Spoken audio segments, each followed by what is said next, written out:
Hi, I'm Angela, and I'm going to talk about action potential and how the neurons communicate and what happens in each part of the neuron. So first, I'm going to be talking about resting and receptive.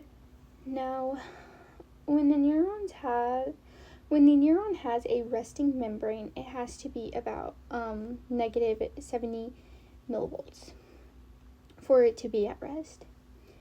This happens by sodium-potassium pumps, which it moves the sodium out and the potassium will move in.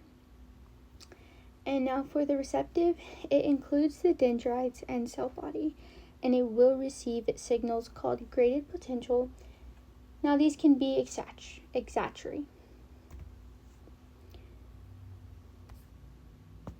Now for threshold and action potential, if the excitatory reaches enough at threshold, which is negative 55 millivolts, the neuron fires the initial segment and then follows the all or none law. Phases of action potential. The three phases of action potential is depolarization, repolarization, and hyperpolarization.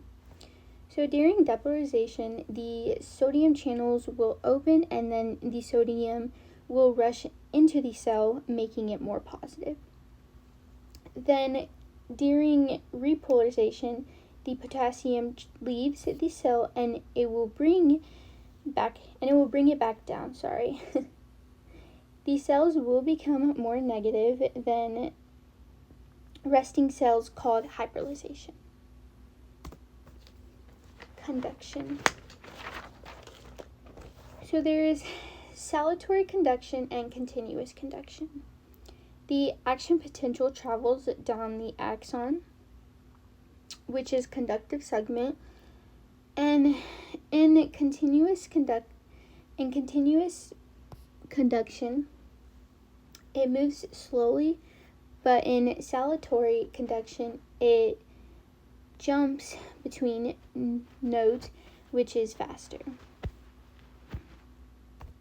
Synapse and neurotransmitter. At the transmissive segment, calcium channels open and the neurotransmitters, likely acetylcholine, are released into the synapse to pass the signals to the next cell.